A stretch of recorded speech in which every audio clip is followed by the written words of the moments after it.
همونطور که میدونید کوکی ها جزو اون دسته از شیرینی های خیلی خوشمزه هستن که جدیداً توی کافه ها خیلی باب شده و امروز هم قرار من یک کوکی به شما آموزش بدم که بتونید هم به صورت رژیمی و ورزشی هم به صورت ساده درست کنید که از مزه‌ش هم نگم براتون. کانال دنیای خوشمزه رو سابسکرایب کنید و منتظر آموزش های جدید و بسیار خوشمزه من باشید. ابتدای کار کره و شکرها که شما میتونید برای رژیمی شدنش فقط از همون شکر قهوه‌ای استفاده کنید و به جای کره هم از روغن نارگیل سفت استفاده کنید، یعنی بذارید داخل یخچال یه مقدار سفت بشه و بعد استفاده کنید. کاملا با هم میکسش کنید، اطراف ظرفم تمیز کنید، وسط بیارید. سعی کنید از غذاساز استفاده کنید، از همزن هم میتونید، حتی با نوک انگشتاتون هم میتونید خمیر این کوکی رو ورز بدین.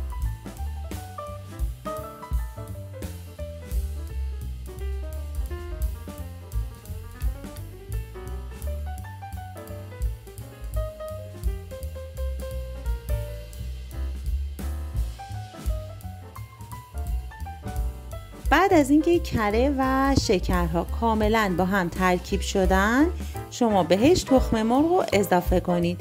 دوستایی که میخوان رژیمی باشه میتونن فقط از سفیده تخم مرغ استفاده کنن و زرده تخم مرغ رو توی کوکیشون نریزن.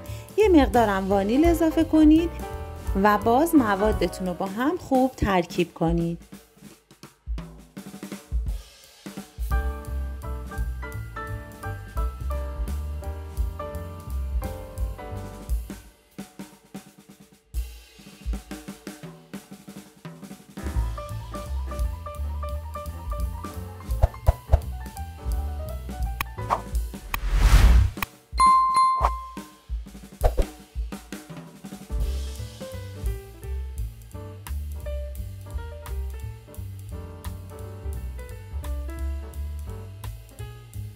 هر دفعه که موادتون رو ترکیب میکنید حتما در ظرف رو باز کنید، اطراف ظرف رو تمیز کنید و وسط کار بیارید دوباره هم بزنید.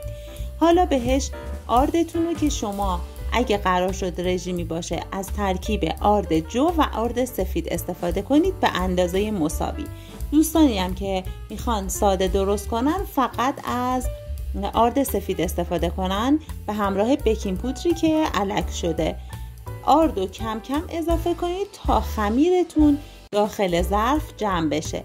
اگه با دستم داشتین ورز میدادید با نوک انگشتاتون این کار رو انجام بدید.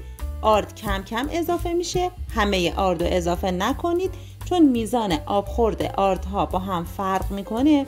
احتمال داره آرد کم یا زیادتری مجبور بشین استفاده کنید. هر بارم اطراف ظرف رو تمیز کنید، آرد اگه داره داخل مواد ریخته بشه و بعد باز هم بزنید.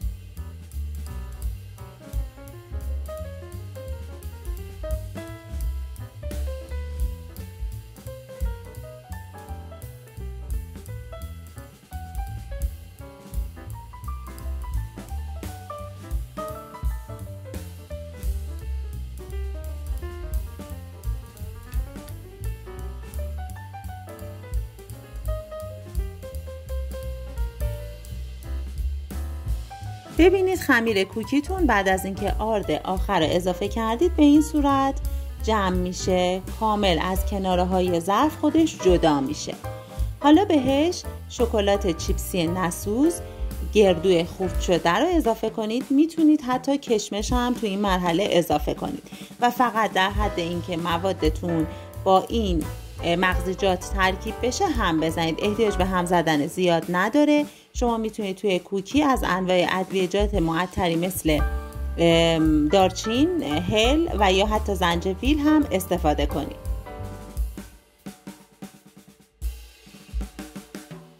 خمیر کوکیتون به این صورت در میاد که اصلا به دست نمیچسبه.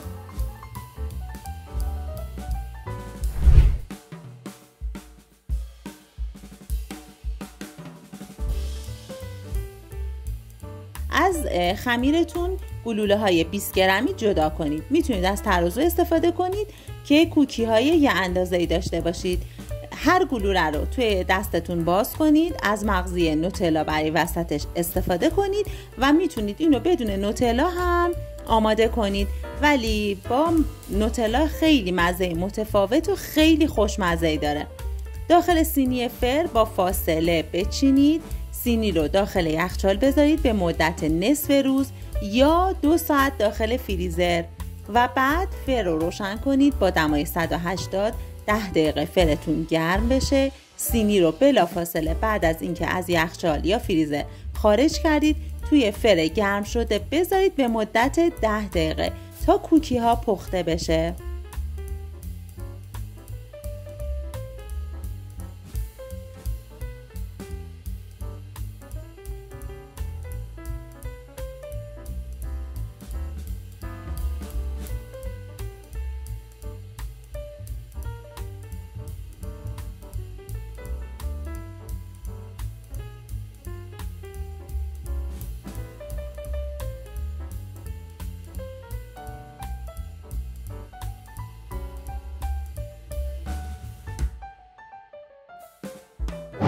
از رازهای مهم ترک خوردن روی کوکی اینه که شما خمیرتون رو از جای بسیار خنک بعد از استراحت داخل فر برای پختن بذارید و این باعث میشه روی کوکیاتون ترک‌های خیلی قشنگی بخوره.